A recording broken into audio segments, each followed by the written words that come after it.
దీక్షలో భాగంగానే ఎమ్మెల్సీ కవితను అక్రమంగా అరెస్టు చేశారన్నారు బీఆర్ఎస్ ఎంపీలు. కేంద్ర ప్రభుత్వ కుట్రలను తెలంగాణ ప్రజలు గమనిస్తున్నారన్నారు. కేంద్రం గతంలో శివసేన పార్టీపై కూడా బీజేపీ కుట్రలు చేసి పార్టీని విచ్ఛిన్నం చేసిందన్నారు. బీజేపీ తన పాలసీలను ఆయా రాష్ట్రాలకు అనుకూలంగా మార్చుకున్నారని ఆరోపించారు. గత 10 ఏళ్లలో కేసీఆర్ అనేక సంక్షేమ కార్యక్రమాలు అమలు చేశారు. రైతుల కోసం ఎన్నో అభివృద్ధి కార్యక్రమాలు చేపట్టారు. రాష్ట్రంలో ప్రజలంతా బీఆర్ఎస్ కు మద్దతు ఇవ్వాలని కోరారు. చాలా దురదృష్టకరం.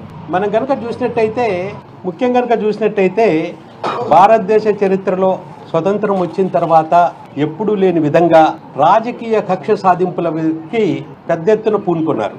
దాంట్లో భాగంగానే ఇవాళ మా తెలంగాణలో మా కవితమ్మ అరెస్టు, దాంట్లో భాగంగా భారతదేశంలో ఉన్నటువంటి రీజనల్ పార్టీస్ని ఏ విధంగా బలహీన చేయాలనే దురుద్దేశం, బలహీనపరిచి లొంగించుకోవటానికి, సరెండర్ చేసుకోవటానికి జరుగుతున్నటువంటి ప్రయత్నాలు ఈ విధంగా జరుగుతున్నాయి. చాలా దురదృష్టకరం. మనం కనుక చూసినట్టయితే మొదటి నుంచి మిత్రులుగా ఉన్నటువంటి శివసేన, అకాలీదళ్ లాంటి వాళ్ళను కూడా ఏ విధంగా వీళ్ళు చేశారనేది ఇప్పటిదాకా మనం చూసినాం.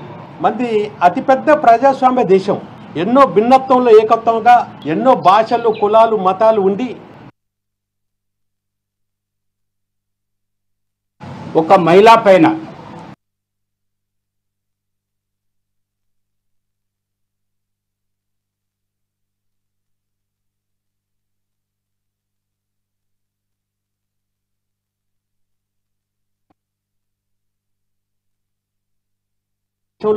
ఈ విధంగా ఇవన్నీ జరగటం అనేది, కవిత గారి ఇష్యూకి వస్తే మనీ ట్రేల్ అనేది ఎక్కడ లేదు.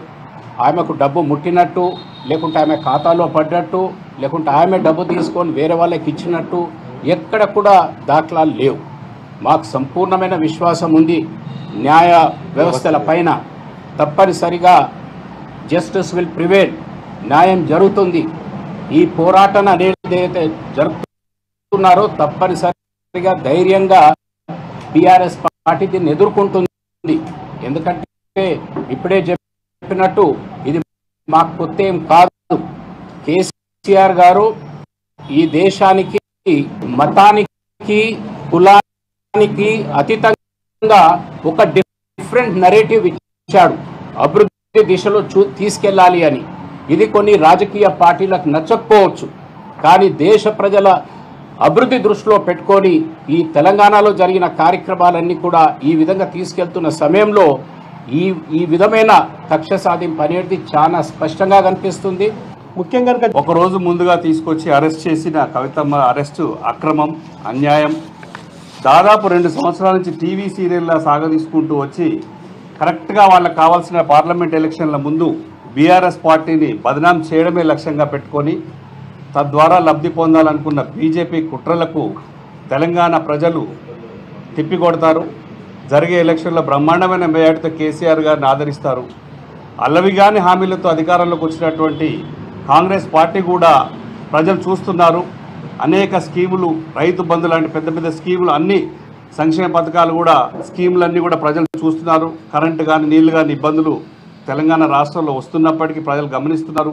ఇది ఇలాంటి సమస్య ఒక మహిళ అని చూడకుండా అన్న చెప్పినట్టు రాత్రిపూట అరెస్ట్ చేసి నైట్ తీసుకొచ్చి ఇక్కడ కస్టడీలో తీసుకొని ఇక్కడ పడుకోబెట్టాల్సినంత, నైట్ తీసుకురావాల్సినంత అవసరం లేకుంటుండే ఇలాంటి అరెస్టుల ద్వారా లొంగని నాయకులందరినీ కానీ, లొంగని పార్టీలందరినీ లొంగ తీసుకోవాలనే చేసే కార్యక్రమాలు ఖచ్చితంగా ప్రజలు తిప్పికొడతారు. ఈ ఎలక్షన్లో తగిన బుద్ధి చెప్తారు.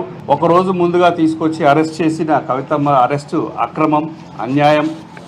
దాదాపు 2 సంవత్సరాల నుంచి టీవీ సీరియల్లా సాగదీసుకుంటూ వచ్చి కరెక్ట్గా వాళ్ళకి కావాల్సిన పార్లమెంట్ ఎలక్షన్ల ముందు బీఆర్ఎస్ పార్టీని బదనాం చేయడమే లక్ష్యంగా పెట్టుకొని తద్వారా లబ్ధి పొందాలనుకున్న బీజేపీ కుట్రలకు తెలంగాణ ప్రజలు తిప్పికొడతారు.